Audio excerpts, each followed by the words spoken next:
Welcome to toy-polloi. Hello and welcome to another video from toy-polloi. Now today we're going to take a look at a figure called Kotetsu Jeeg or S.T.A.R. Jeeg, and this is from an anime released in 1975 in Japan.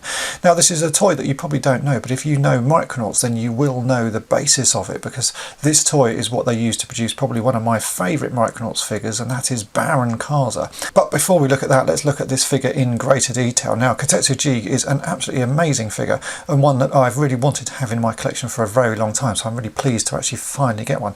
He is a really weighty figure, and he is made of metal, plastic and magnets. Now the basic story behind Kotetsu Jeeg, or the anime that this comes from, is that there's a race car driver that is injured in a horrible car accident, and his father, who is a scientist and archaeologist, uses some ancient relic to restore him and bring him back to life. But using that relic also brings back some other sort of evil things from the past that try to destroy the planet, and they use a cyborg sort of outfit like this to battle them, and the poor beaten up driver becomes the head of this figure. So it's a sort of really weird, sort of typical Japanese story, and it's not one that I've ever watched, because really the story was not important to me. What I wanted was this figure because of what he becomes. But so the figure itself is lovely. As I say, it's really nice and heavy, and it's made out of sort of metal and plastic and has all sorts of great features. The best one being the fact that it is magnetic, and this is why I love these sorts of toys.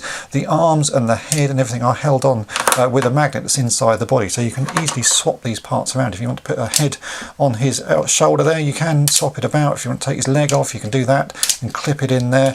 It's just a fantastic feature. He also has missiles for hands, so if I'm going to turn this around and fire it at the wall, because these missiles do fire quite fast. So let's fire one of his missile hands.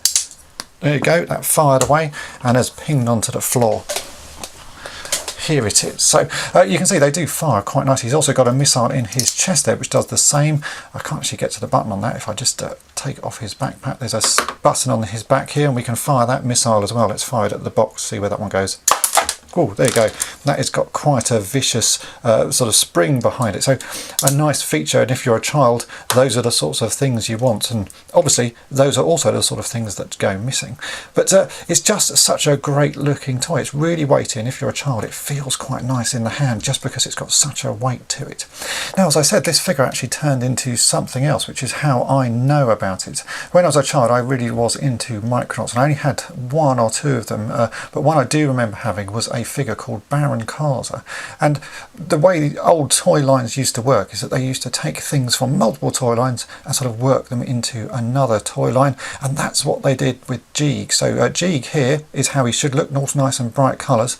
But when they came to put him into Micronauts, they did this to him, and he became Baron Karza. So they've taken the exact same mould, just done it in black plastic and altered his head slightly. You can see here the head is a different shape. Now there were a few versions of this figure in the Micronauts line. There was another one called False Commander, but I never had him. It was the Baron Karza figure that really grabbed my attention, and which is why I know it so well, and that's why I wanted to get this one into my collection, because it's a sort of the historic elements of it. This turns into this, and I like those sort of histories behind toys. On the box of Jeeg there's a nice lot of information, but it's all in Japanese, so sadly I can't read it. But you can see on the front we've got this fantastic image of Jeeg in a nice pose there, and if we turn it around there's a little bit more information, and it shows you actually what you can do. So we'll do some of these things in a second with the figure, about removing the legs and changing the missiles to be his legs, and that's really the great feature of this toy. As I say, it's just nice to be able to sort of move parts around, and there are some other magnetic toys, especially in the Micronauts line, so you can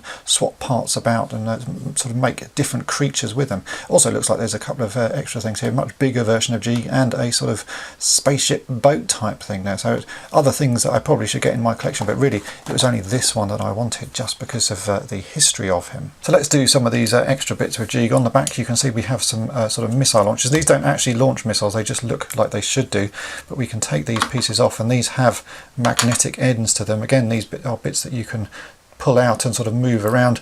In the Micronauts line, everything used a standard sort of system of sizes, so you could actually plug these into other parts of toys and sort of magnetize them. But here we've taken those two missiles off. If we take his legs off, you can see we can replace those with these missile launcher things to make a quite interesting looking figure with sort of jet type feet. And if we also want to, we could take those missile pieces off and swap those down to that. So he's now got sort of short little stubby legs, and I'm guessing as well that these missiles will fit in his chest. I'd always forgotten that was a feature. Let's try that. Plug those in. Oh yeah, there we go. So we've got a much more vicious looking missile in his chest now. We'll try and fire that again at the box just to see what happens. Yep, that fires quite nicely. So all of these pieces just work really nicely together. The fact that you can plug things in and unplug them. So if we take these leg bits off that we put on his original legs, and now we could swap out one of his arms to be these sort of little stumpy missile things. Again, it's just quite nice that you can sort of merge this around, and that's exactly what you could do with Baron Karza, which is why I liked him so much. And now I have the option, and I can swap out all of his arms with some multicoloured Jeeg arms just to make him look extra special. I think that's going to look quite nice in multiple colours there. Oh, I've just been shot in the chest with a missile. Now, this style of figure with the magnetic limbs was used in a few different things, so not just on Jeeg and not just on the Micronauts, but you can also see here this is one of my black hole figures, again, that use the same techniques. So we have magnetic limbs that you can pull off for the arms and the head. I've already reviewed this figure, so do check out the link in the description if you want to see the full review of my black hole S.T.A.R robot.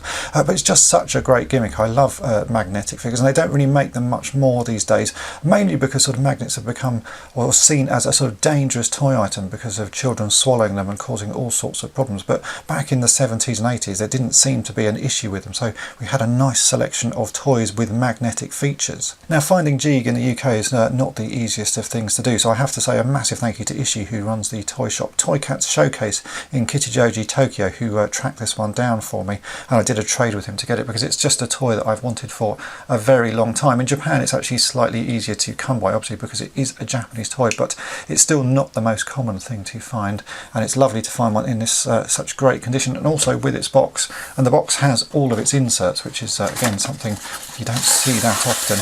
In fact, it still has some of the extra weapons and stuff on its sprues. Again, not something that you see often, so some child has obviously played with this and has luckily not lost any of the fists, or only at least sort of one of the missiles. So there's a few little extra bits in that box, which makes it extra special. And I do like these sort of old-fashioned boxes. You don't get boxes like this much these days. It's a nice sort of simple box just with some great pictures of the toy, and that's about it on it. I do like this little diagram or little illustration that they have in the bottom there. Just a nice sort of picture of Jeeg in a sort of angry pose. So there you go, that is my review of Kotetsu Jeeg, or Steel Jeeg. Really a toy that I've wanted in my collection for a very long time, just because he turns into this, and Baron Karza is an absolute favourite of mine. So I hope my sort of mini review of him has been of interest to you, and thanks for watching. Thanks for watching toy-polloi. Subscribe for more great videos. You can also follow toy-polloi on Twitter, Facebook, and Instagram.